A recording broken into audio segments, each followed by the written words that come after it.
This is part one of my Learn to Quilt series. Today we are going to be going over materials and tools you will need to make your first quilt. Let's start with fabric. You will need 2 charm packs. In the quilting world, a charm pack is a pack of 42 pre-cut 5-inch squares of fabric.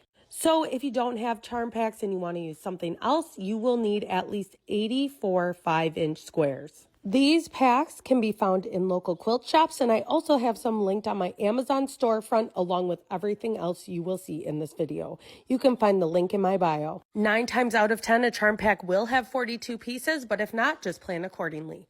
Then you will need 1.5 yards of backing fabric, so that is the fabric that will be on the back of your quilt, and then 1/2 yard of binding fabric, which is this fabric on the edge of your quilt that holds all of the layers together.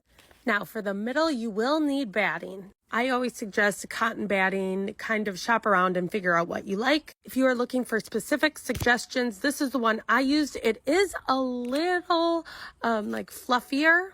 So I also linked another kind of batting that'll lay a little flatter and will be easier to quilt as your first quilt. I would probably suggest this second one here. You will see me using 3 different rulers in the series, but if you only have room in your budget for one, I am going to suggest buying this one first. This is a 6 by 24 inch acrylic ruler.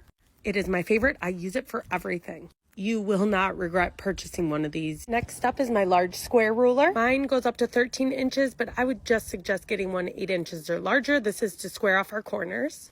Then you will also see me using this 4.5 inch square ruler a few times throughout the process. Now let's talk thread. Talking about thread could be its own 10-part series on its own. I use this Aurifil thread. It is 40 weight in the color linen throughout the entire process. To simplify things, just try to find a neutral colored thread like white for the piecing process, which is putting your pieces together, because you don't want anything to show through, like bright pink. And then you will also need thread for the quilting process, so that is the thread you will see on top of the quilt. I also like to use neutral there, but you can get a little more fun with that thread if you want. You will need some sewing pins, a scissors, a Hera marker or fabric marker, some binding clips, a rotary cutter and rotary blade, pins, or basting spray. You do not need both of these items, so if you're brand new and not looking to spend a bunch of money, just go with the pins because you might have some safety pins laying around your house. An iron or ironing board or mat, and a sewing machine. You can certainly hand piece and hand quilt your quilt if you'd like. I use my sewing machine for the entire process, and then you will want to make sure you have a quilting needle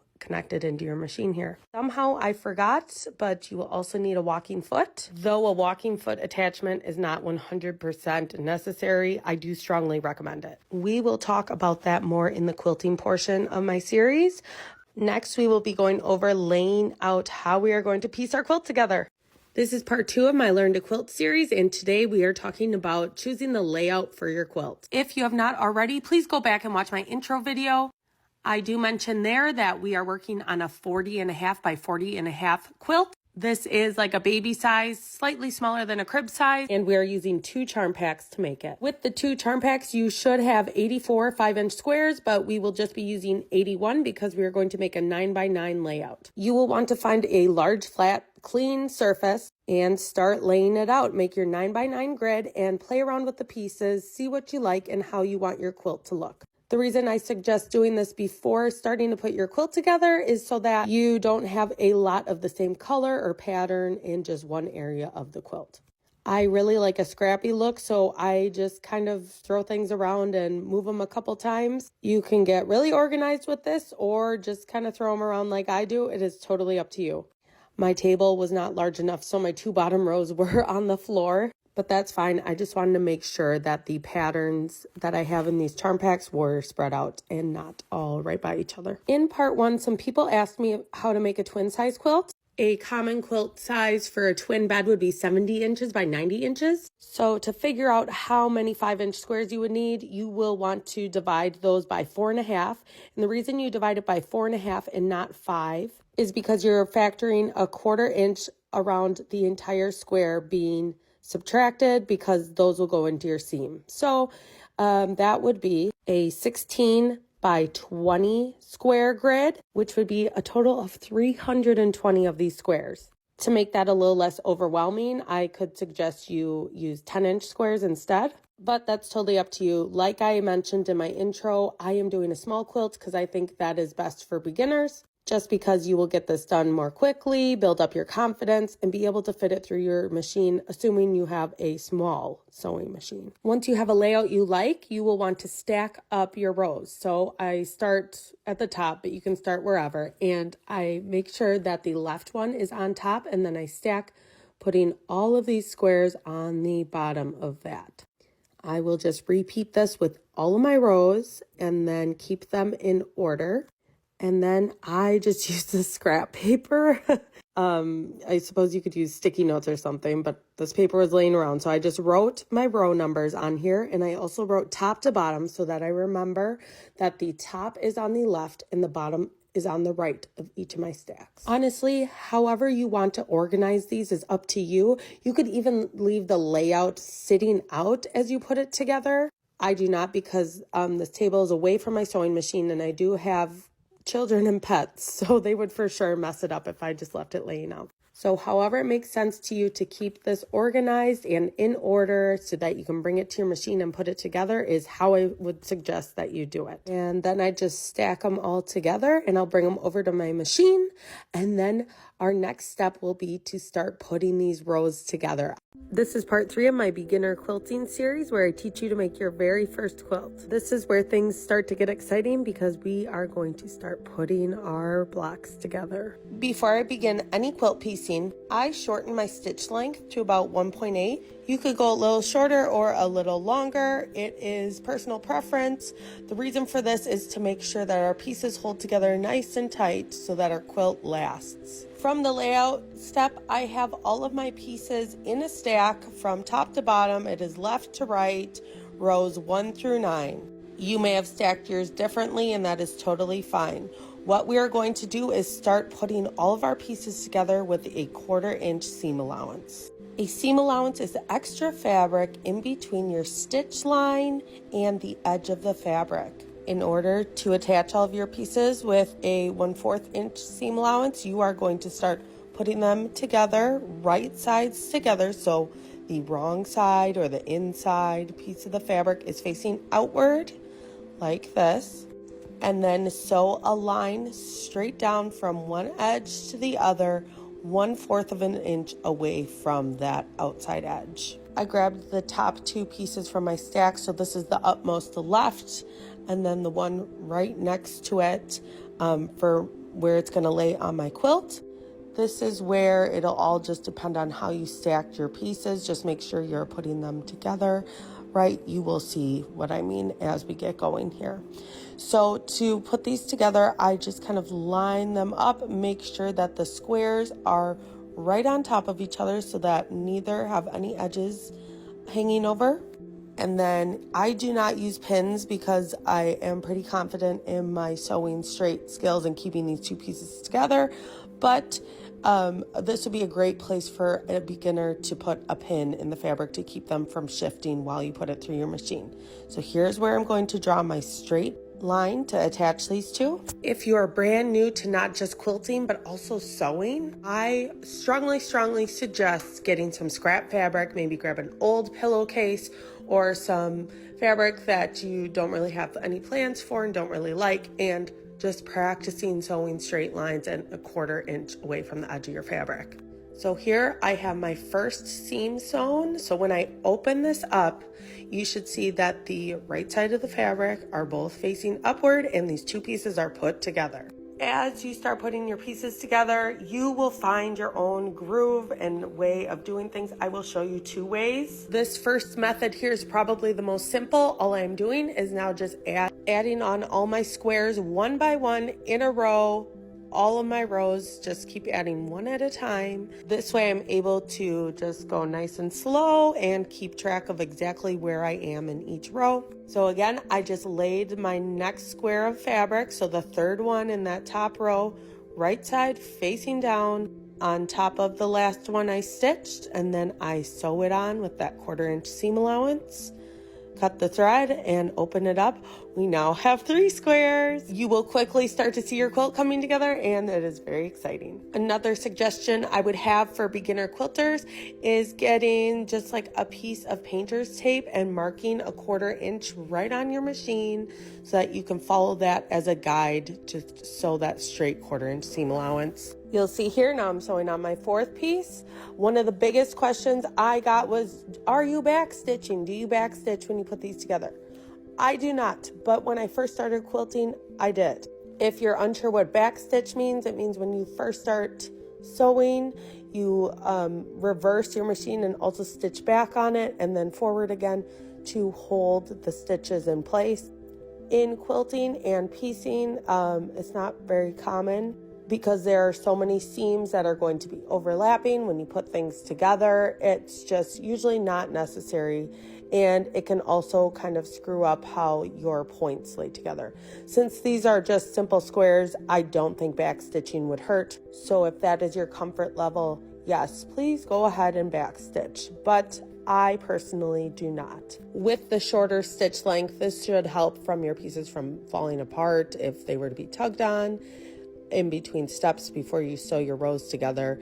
And then when you do sew the rows together, there will be a seam going across where the edge of your fabric is. So that is why I do not backstitch. If you're following the same layout and quilt size that I am making, I now have these 9 pieces together because we're making a 9x9 grid. So I have my first row done. So all I do is set that aside for now. We will come back to all of our rows in part 5.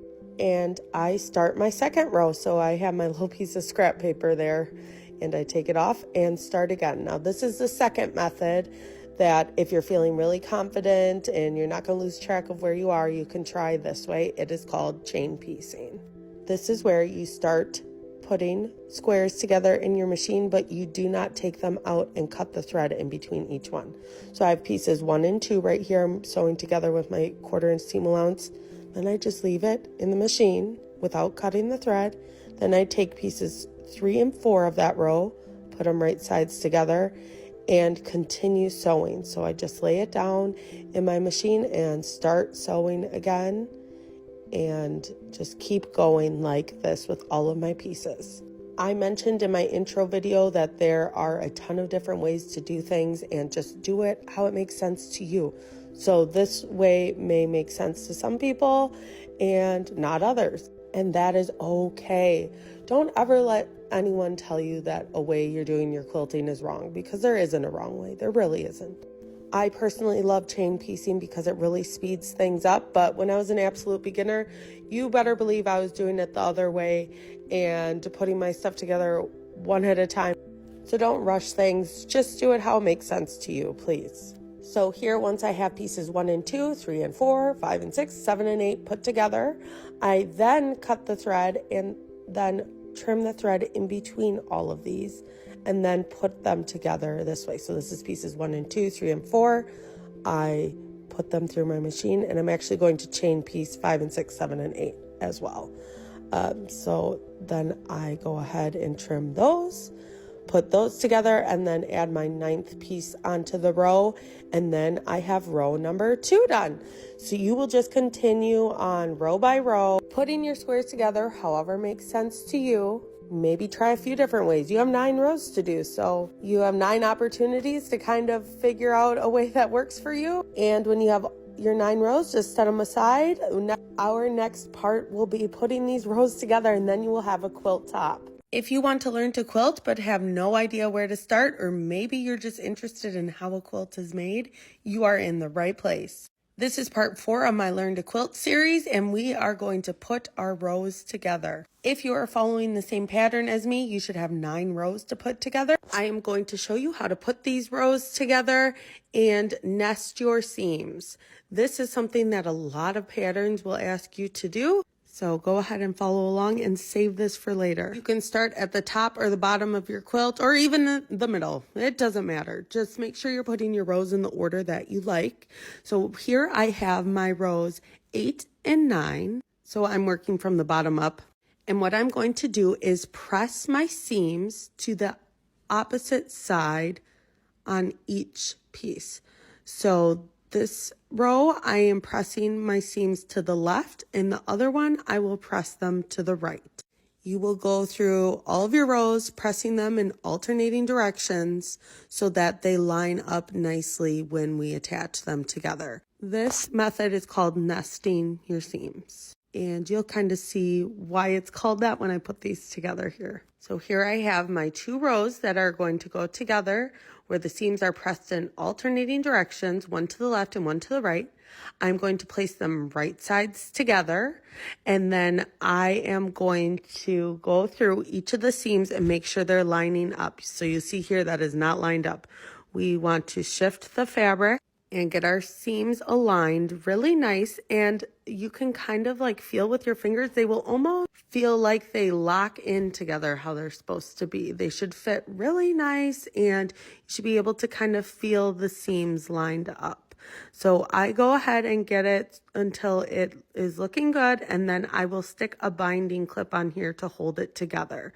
And you'll see here, it's kind of hard to see, but they're right nested up together. If you do not have binding clips, you can also use a pin to put them together. I prefer the binding clips just because I poke myself a lot when I'm using pins. So I will go down this entire 2 rows and line up each of the seams and put a clip in them. I'm also going to put a clip right on the edge here, make sure those 2 corners are lined up at the end. Once you have everything lined up, we're going to go ahead and sew a 1/4 inch away from that edge there and put these 2 rows together. You are going to sew all the way in one continuous stitch from one end to the other. This is where I would start to make a habit of checking your bobbin thread, because there's nothing worse than being in the middle of one of these and running out of bobbin thread. Or sewing an entire one to realize you really didn't sew it because there was no bobbin thread. Now that we have these 2 rows attached, we can go ahead and open it up and press the seam open on the back. You could also press it to one direction or the other. I like to press these long seams open. Now you will just continue on following the same process and adding on more and more rows. You could do these in pairs, or like here, I am just going to go ahead and add on a 3rd row to this set of 2, and I will continue adding them on one by one by pressing the seams in the alternating direction and then lining up the seams and sewing on that 1/4 inch.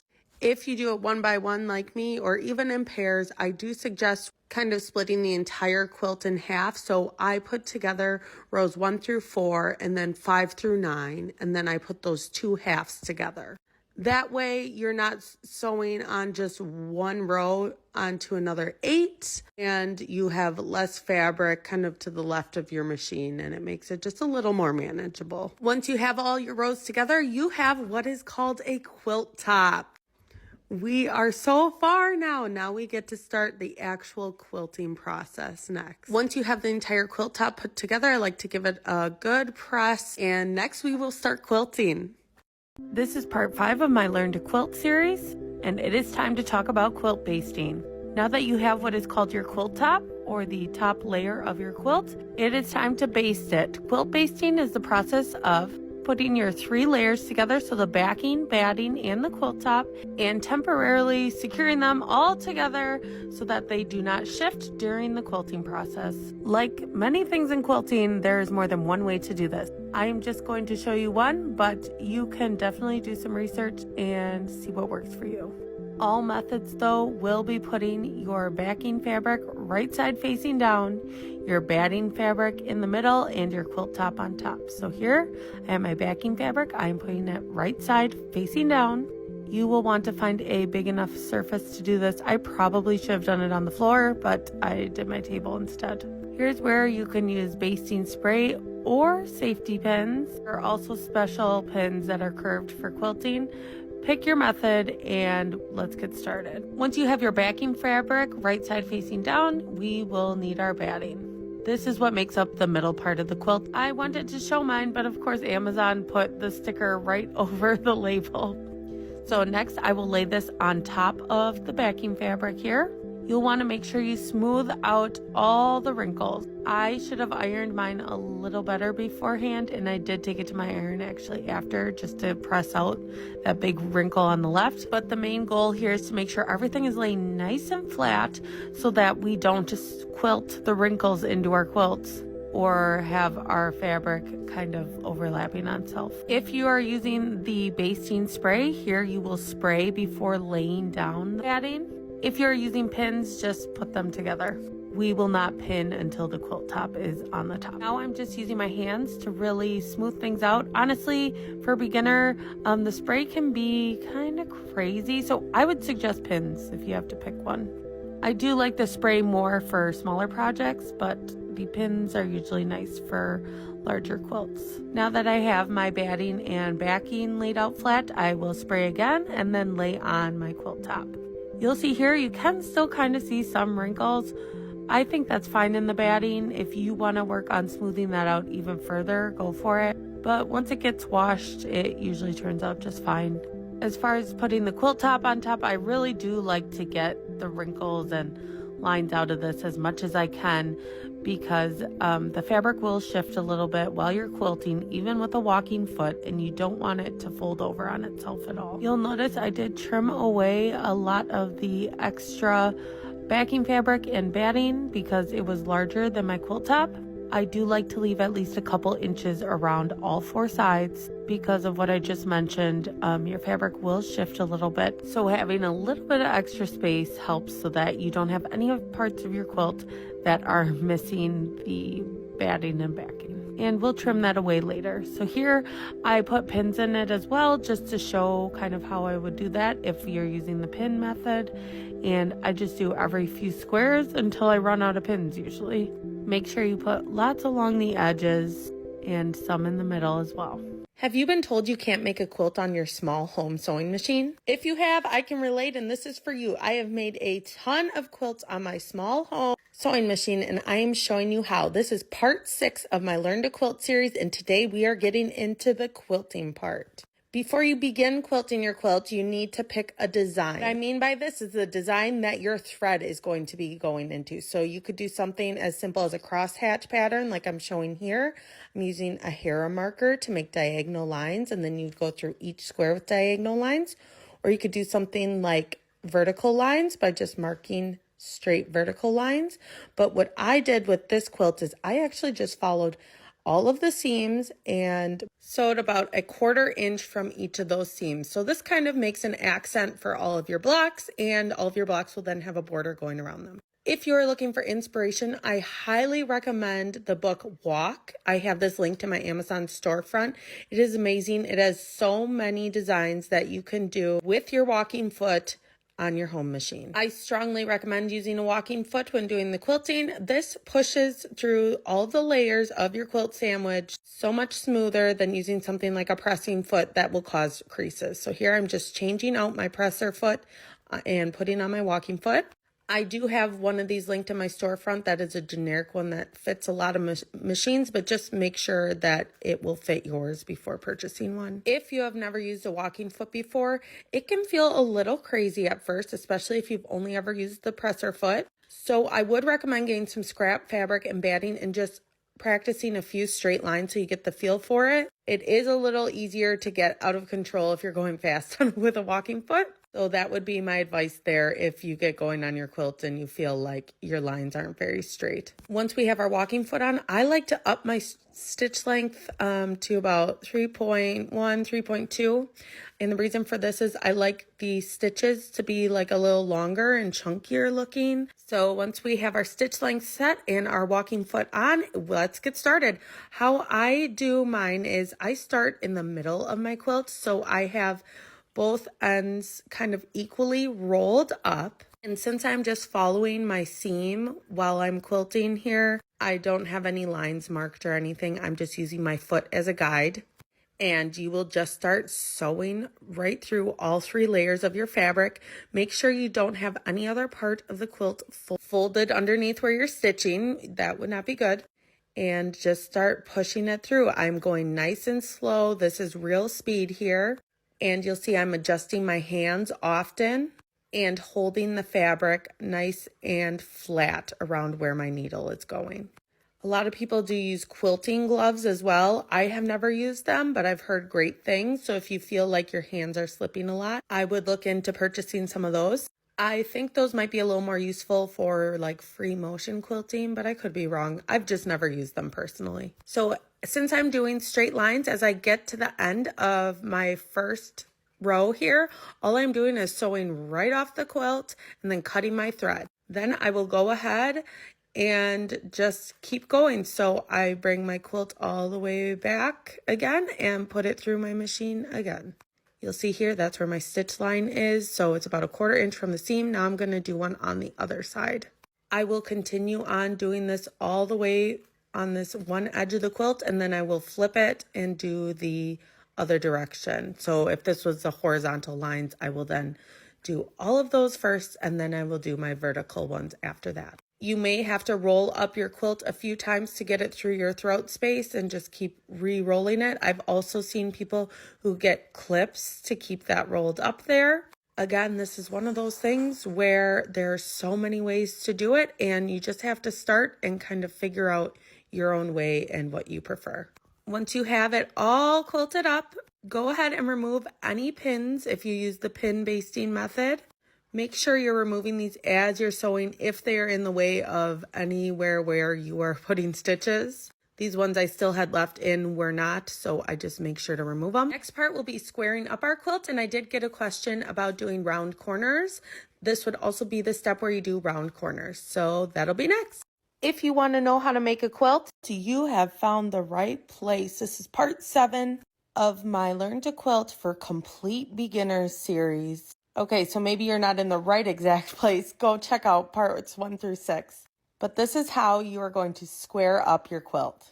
Squaring up your quilt is the part of the process where we trim off the excess batting and backing fabric and make sure our corners are square and our edges are straight before we add on our quilt binding and finish this quilt up. I have made dozens of quilts on my small home domestic sewing machine, so I'm showing you step by step how I do this part of the process. But like all things in quilting, there's more than one way to do this. So when you're squaring up your quilt, this should be after you have quilted it. So in my last video, I showed you how I quilted my quilt by sewing a 1/4 inch from all of my seams on my squares. Again, feel free if you're following my pattern to do whatever design of quilting your stitches you want. For squaring on my quilt, I like to take a large square ruler and then my long acrylic ruler. And I start by putting the square up in the corner and then line it up as best as you can so that you are completely within your quilt top, and then go ahead and trim the corner here. Then I take my long ruler and I line it up at the bottom of my square ruler so that the edges on the right are lined up in one long straight line between my square and my long ruler. And then I go ahead and trim the edge along the long ruler as well. So now we're going along the edge of the quilt, making a nice straight line that lines up with the squared corner of the quilt. This quilt is small enough that now we are already down to the bottom corner, so then you just repeat the same process and keep matching up your lines and square off all of those corners.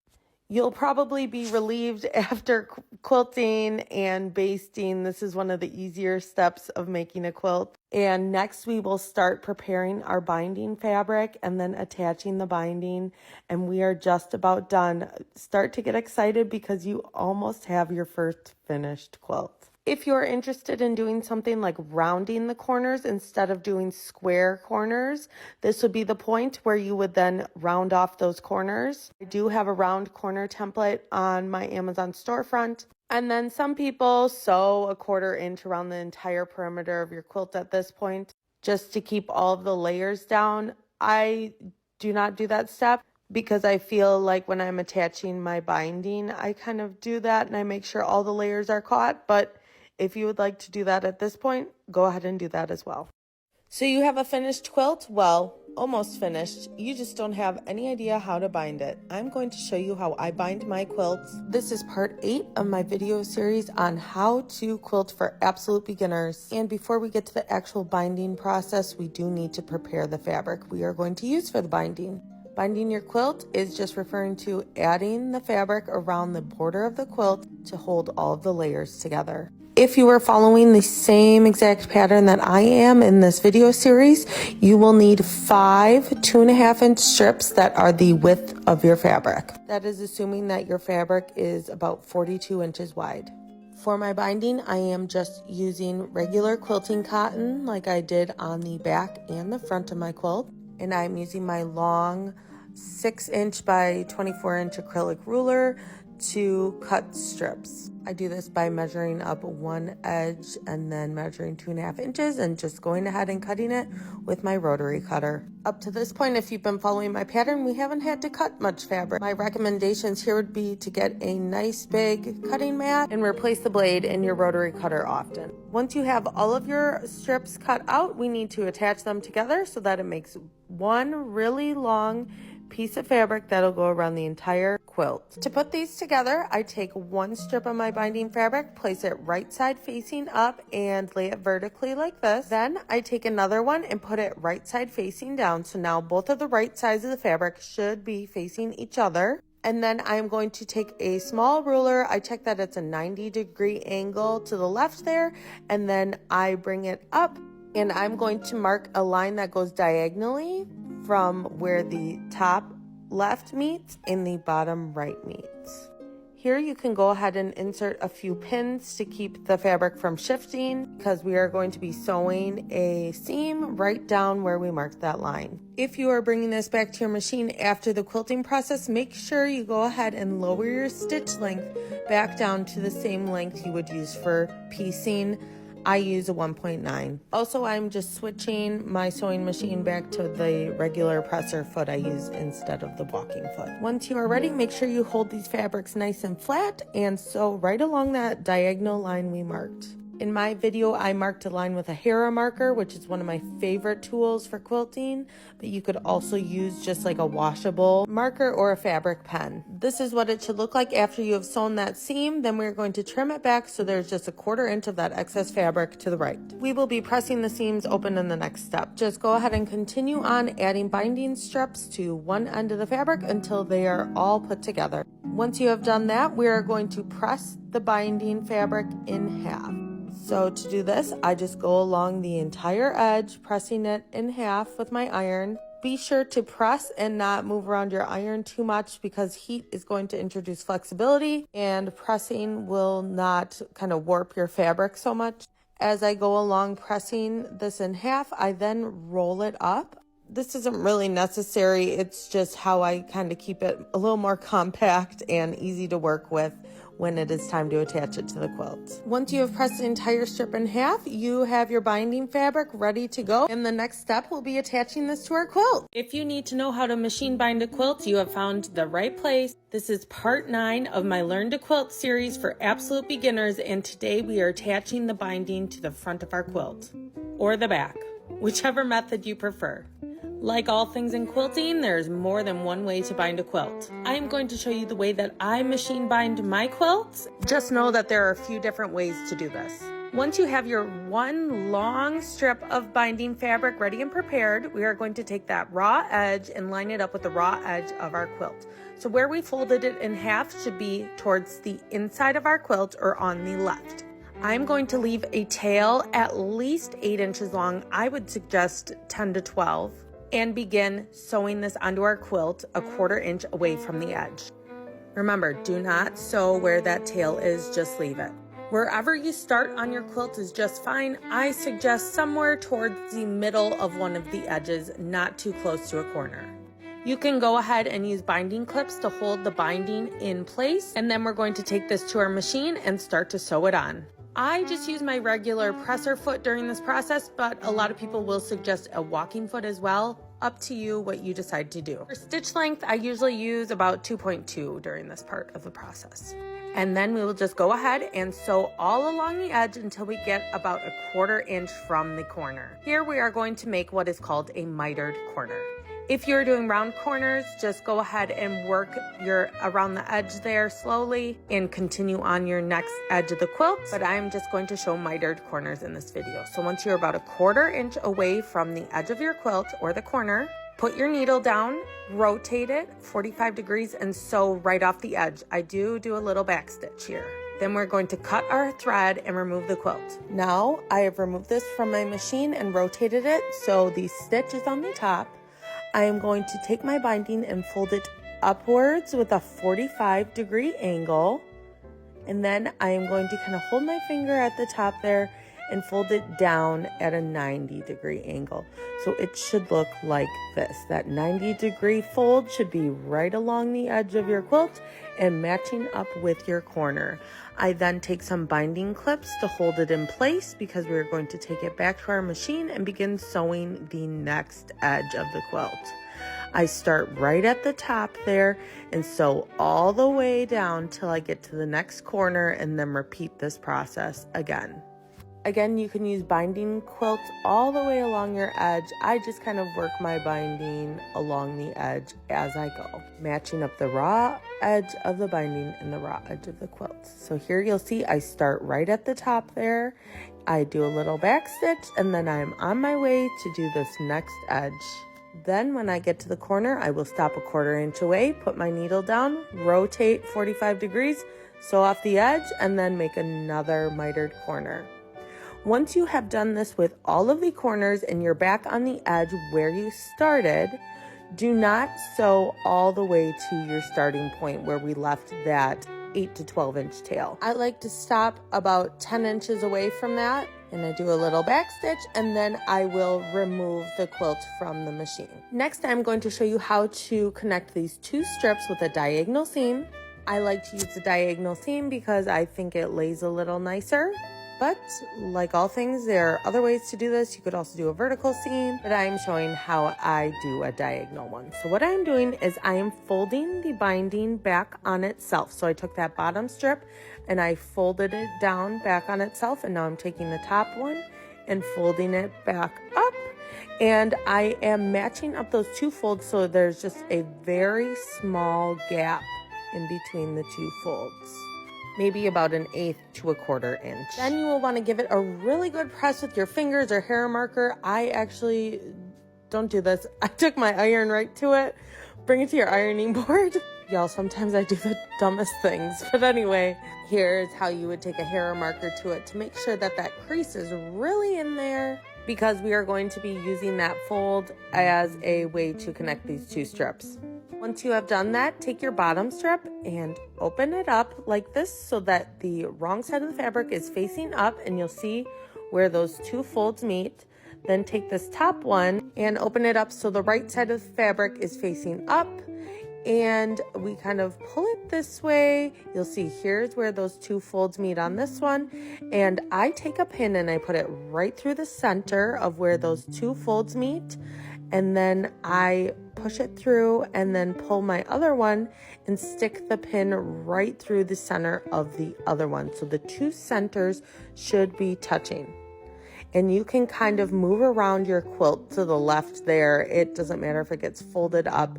You just want to make sure that you're able to work with these 2 pieces easily. So then you'll rotate them so they make like a cross shape with the 4 90-degree angles. The short fold on one piece should be matching up with the long fold on the other piece, if that makes sense. And then we are going to draw a diagonal line from where the top corner is to the bottom corner. I do put a few other pins in here to keep it in place. We want to make sure that this is laying really flat and nice. And here I get out one of my small rulers and I'm going to draw a line with my hero marker, or you could use a regular fabric marker, from this top corner and to the bottom corner. Now this is where we're going to sew right along this line to make our diagonal seam and connect these 2 binding strips. So you'll want to take this to your machine. Again, your quilt on the left can be all folded up in whichever way it needs to be to make sure that these 2 pieces are lying nice and flat as you sew them together. Once you have done that, remove it from your machine, and before we trim that excess binding fabric off, I want you to lay it out and make sure that it looks good first. And here it does. It's laying nice and flat. It matches up. It's the right length. So I'm going to cut this back so there's only a 1/4 inch of a seam allowance. And then you can give it kind of a little press again and then sew along where this connected edge is. And now your binding should be attached to the entire side of your quilt. Next, we will be flipping it over and attaching it to the other side of our quilt, and then you will be all done. I am so excited for you. I cannot wait. Thank you for watching. I know this was a long one. If you're here, you have made it. This is part 10 of my 10-part series on how to make a quilt for absolute beginners. And if you're just coming across this, make sure to check out parts 1 through 9. Today, we are finishing the binding on our quilt and we will be all done. You will have a finished quilt. So in my last part, I showed you how to attach the binding onto the front part of your quilt. Now, what we need to do is flip it over that raw edge and clip it down, covering up all of that raw edge and then the seam that you use to sew it on the front. I try to get this folded edge here as close to as just covering where you attached it onto the front of the quilt. Then I take binding clips and just clip it all the way around the entire perimeter of the quilt. Now, when you get to the corner, we're going to want to finish our mitered corners here. What I do is I take one edge and I fold it over all the way and then I pull the other edge down. It's kind of hard to see here, but this is what that should look like after you do that. You might have to kind of play with it a little bit and do it a few times before you get it looking nice. But once you have it, go ahead and clip it in place. And I know it is kind of the hard part of this part of the process, so here I am doing it again. This time I'm clipping all along that edge first. I have it folded all the way up and then I will fold that top part down. Once you have your binding secured to the other side of your quilt and folded over like this, it is time to finish it up and attach it to the other side. Now, here is where you will hear a ton of different ways to do this. The first way that is probably going to look the nicest is actually to hand stitch on the binding with a whip stitch on the back. I personally have never done it. I know it's horrible. I have only machine bound my quilts. And with my next quilt, I promise I'm going to learn how to hand stitch it on the back and I will bring you guys along for the process. But today what I am doing is I am completely machine binding this quilt. So I'm actually going to stitch along the top right along where I already stitched the binding in, and then it should catch it on the back.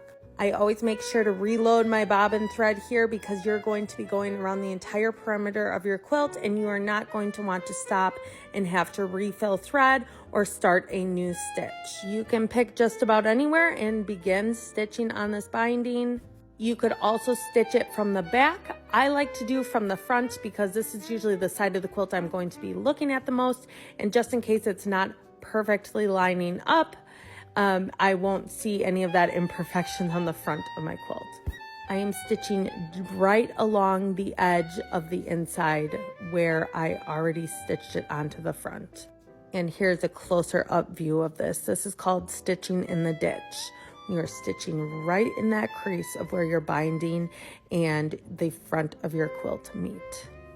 Once I get to the corner, I will put my needle down and rotate the quilt and continue on around the entire quilt until I get back to where I started. At this point, I will cut the thread, remove the quilt from my machine, and then I will bury the threads, tie them together however you want to hide where you started and stopped. You could also do a lock stitch at the start and the stop, but this is what that looks like. Once you have done this, you are done. That is it. Your quilt is finished. I really hope you enjoyed this series. Let me know what you think. I will be uploading this entire thing to YouTube. Oh, and before I forget, caring for your quilt, make sure you wash this on delicate cold cycle. It also doesn't hurt to throw a color catcher in with it, especially the first time you wash it. I have those linked on my Amazon storefront if you're interested. And then I like to lie it flat to dry. You could also dry it on low heat if you wish. And that is it. Thank you so much for watching.